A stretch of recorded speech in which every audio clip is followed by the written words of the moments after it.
मुझे तुरंत घर पहुंचना होगा, कितनी बारिश हो रही है। मेरी बहनें घर पर अकेली डर रही होंगी। भगवान जी मेरी बहनों की रक्षा कीजिए। साक्षी फटे पुराने कपड़े पहने, हाथ में पाव भाजी लिए तेजी से बारिश के पानी में भीगते हुए भागी जा रही थी।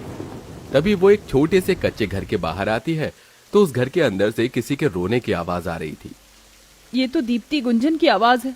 अरे बाप रे, क्या हुआ होगा। साक्षी तेजी से उस छोटे से घर के अंदर आती है तो उस घर में एक कोने में साक्षी की 4 छोटी बहनें खुशी, जानवी, गुंजन और दीप्ति, ये चारों कांपते हुए बैठे थे। खुशी की गोद में उसकी 6 साल की छोटी बहन दीप्ति रोते हुए बैठी थी और घर की कमजोर छत से बारिश का पानी घर के अंदर आ रहा था। तभी जोरों की आवाज में बिजली कड़कती है। दीदी। दीप्ति। साक्षी दौड़ते हुए अपनी बहनों के पास जाती है और दीप्ति गुंजन को अपने सीने से लगा लेती है। दोनों बहनें बेतहाशा घबराते हुए रोई जा रही थी। नहीं नहीं दीप्ति, डरते नहीं, मैं आ गई हूं ना, डरते नहीं। दीदी मुझे बहुत डर लग रहा है। दीदी मैं कब से कह रही हूँ इन दोनों से कि रोना बंद करो, पर ये दोनों है कि मेरी बात सुन ही नहीं रहे। दीदी मुझे बहुत डर लग रहा है। साक्षी की छोटी बहनें दीप्ति, गुंजन और जानवी तीनों खराब मौसम और कड़कड़ाती बिजली को देखकर बेतहाशा रोए जा रहे थे। ये देखकर साक्षी बेहद घबराने लगती है और अपनी बहनों को अपने सीने से लगाकर उन्हें हिम्मत देने लगती है।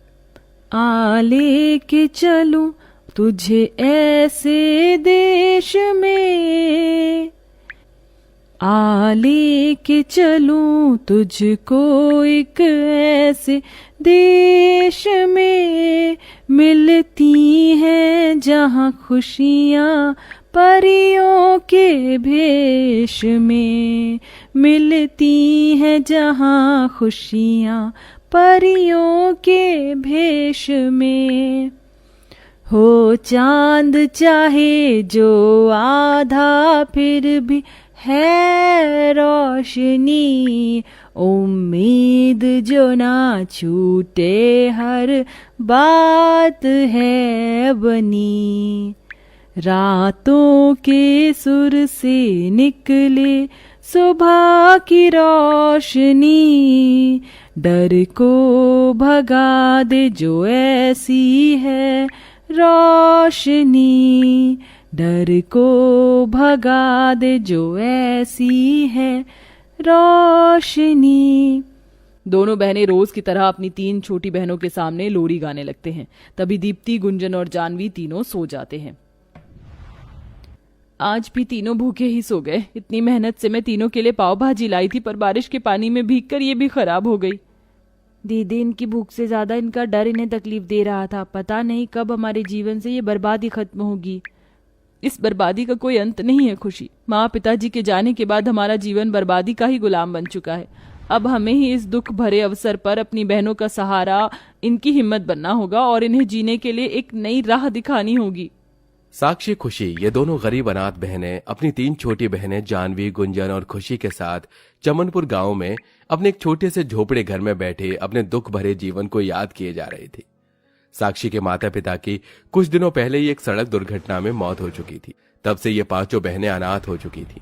बारिश का मौसम था और बारिश का सारा पानी घर की छत से होकर घर के अंदर आ रहा था। साक्षी इसी तरह रोज अपनी बहनों को लोरी सुनाकर उसके दिल से डर निकालती थी और एक माँ की तरह उन्हें संभालती थी। बहरहाल साक्षी, खुशी पूरी रात अपनी बहनों को अपनी गोद में लिए बैठे रहे। अगले दिन सवेरे, खुशी तुम चारों घर में ही रहना, मैं तुम्हारे लिए चाय लेकर आती हूँ। दीदी आपके पास पैसे हैं? हाँ, कल के पैसों में से कुछ पैसे बचे हैं मेरे पास। साक्षी घर से बाहर आती है और एक चाय की दुकान पर जाकर वहां से 5 चाय लेकर अपने घर आती है और अपनी बहनों के साथ चाय पीने लगती है। अब तो मेरे पास से सारे पैसे खत्म हो गए, अब हम क्या करेंगे? दीदी हर बार की तरह इस बार भी हम घर का कोई सामान बेच देते हैं। ऐसा कब तक करते रहेंगे हम खुशी? एक दिन जब ये सारा सामान खत्म हो जाएगा उसके बाद क्या करेंगे हम? अब हमें कोई दूसरी तरकीब सोचनी होगी। लगता है अब मुझे गांव में जाकर कोई काम करके पैसे कमाने होंगे, क्योंकि जीवन का गुजारा चलाने के लिए अब कुछ तो करना ही होगा ना हमें। मैं भी आपके साथ काम करने चलूंगी दीदी। नहीं खुशी, हमारी 3 छोटी बहनें हैं, हम में से किसी एक को हमारी बहनों के पास रहना होगा। मैं नहीं चाहती कि हमारी बहनों को किसी तरह की कोई तकलीफ हो। माता पिता के गुजर जाने के बाद अक्सर बच्चों का यही हाल होता है। उनके सिर पर ममता का हाथ फेरने वाला कोई नहीं रहता। अपनी छोटी बहनों की मासूम सूरत और उनके चेहरे की बेबसी देखकर साक्षी को अपने मन ही मन बहुत रोना आता है, पर बड़ी बहन होने के नाते वो अपनी छोटी बहनों की हिम्मत बनकर उनके सामने अपने हर दुख आंसू को भुलाकर अपनी बहनों की ढाल बनकर उनके सामने खड़ी थी। तभी साक्षी काम की तलाश में गांव में आती है और हर जगह जाकर काम मांगने लगती है, पर गरीब और बच्ची समझकर कोई उसे काम नहीं देता। अब क्या करूं, मुझे तो कोई काम ही नहीं दे रहा है। अब मैं अपनी बहनों का ख्याल कैसे रख पाऊंगी। तभी साक्षी को सामने एक शादी का मंडप दिखाई देता है, जहां कई सारे लोग खाना खा रहे थे। लगता है किसी की शादी का खाना चल रहा है। चलो मैं जाकर चुपके से खाना लेकर आती हूँ और अपनी बहनों को देकर आती हूँ। मेरी बहनें सवेरे से घर में भूखी बैठी हैं। तभी बहनों की खातिर साक्षी उस शादी के मंडप में आती है और वहां से काफी सारा खाना लेकर भागते हुए अपने घर आती है और अपनी बहनों को वो खाना खिलाती है। पहली बार इतना अच्छा खाना खाकर दिल को कितना सुकून मिल रहा है। दीदी आप रोज हमारे लिए ऐसे ही खाना लाना। हाँ दीदी बहुत ही अच्छा खाना है ये तो, ऐसा खाना तो मैंने आज तक नहीं खाया। चारों उस खाने को खाकर बड़े खुश होने लगते हैं। अपनी बहनों के चेहरे पर ये मुस्कान देखकर साक्षी की आंखों में आंसू आ जाते हैं। भगवान जी मुझे इस काबिल बना दीजिए कि मैं ऐसी खुशी अपनी बहनों के चेहरों पर हमेशा कायम रख सकूं। तभी साक्षी काम की तलाश में बाहर आती है तो उसे एक महिला दिखाई देती है जो घास का गट्टा अपने सिर पर लिए जा रही थी। काकी जी आप ये घास कहाँ ले जा रहे हो। बेटिया ये घास मैं बेचने ले जा रही हूँ। इसे बेचकर ही तो हम अपना गुजारा चलाते हैं। क्या घास भी बिकती है। हाँ बेटिया, जो लोग मवेशियों का पालनहार करते हैं ना वे लोग हमसे घास खरीदते हैं। काकी जी क्या मैं भी आपके साथ घास बेचने का काम शुरू करूँ। मुझे काम की बहुत जरूरत है। हाँ हाँ क्यों नहीं, कल से तुम भी हमारे साथ जंगल में घास तोड़ने चलना। साक्षी वहां से चली जाती है। उसके बाद अगले दिन से साक्षी उस महिला के साथ रोज जंगल में आने लगी और बारिश के पानी में भीगकर रोज रोज जंगल से कई सारी घास तोड़कर लाने लगी और उस घास को गांव के व्यापारियों को 50 रुपए 100 रुपए दाम में बेचने लगी और उन पैसों से पेट कूट काट कर अपनी बहनों के साथ अपना गुजारा करने लगी। इसी तरह कई दिनों तक चलता रहा। एक रात पांचों बहनें अपने छोटे से घर में बैठी थीं और बाहर भयंकर तूफानी बारिश चल रही थी। तेज हवा के कारण साक्षी का घर भी हिल रहा था। बाप रे ये तूफान तो कुछ ज्यादा ही भयानक आया है। हमारा घर तो हिल रहा है, कहीं ये घर गिर न जाए। बहनों निकलो यहाँ से। साक्षी जैसे ही अपनी बहनों को लेकर घर से बाहर आती है तभी उनका वो घर तूफान की वजह से टूटकर जमीन दोज हो जाता है। हमारा घर तो टूट गया, अब हम कहाँ रहेंगे। तभी पांचों बहनें उसी खुले मैदान में रात भर बारिश के पानी में भीगते हुए बैठी रही। अगले दिन सवेरे रात भर पानी में भीगने से दीप्ति गुंजन को बहुत तेज बुखार आ चुका था। दीदी इन दोनों को तो कितना तेज बुखार आ गया है। खुशी चल हम इन्हें डॉक्टर के पास ले जाते हैं। साक्षी अपनी बहनों को डॉक्टर के पास लेकर जाती है और दवाई देकर उसे खुले मैदान में आकर बैठ जाती है। घर तो रहा नहीं, अब कहाँ रहेंगे हम। दीदी हम सब उस स्कूल की छत के नीचे जाकर बैठ जाते हैं।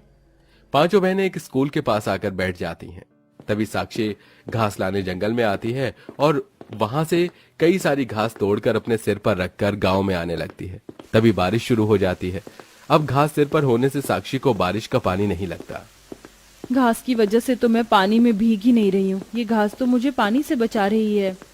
तभी साक्षी के मन में एक उपाय आता है। अगर मैं घास से ही एक घर बना लूं तो हमें तो बारिश का पानी भिगा भी नहीं पाएगा और घास तो मुफ्त में ही मिलती है। हाँ ये सही रहेगा। अब मैं घास और लकड़ियों से ही अपना एक घर बना लेती हूँ।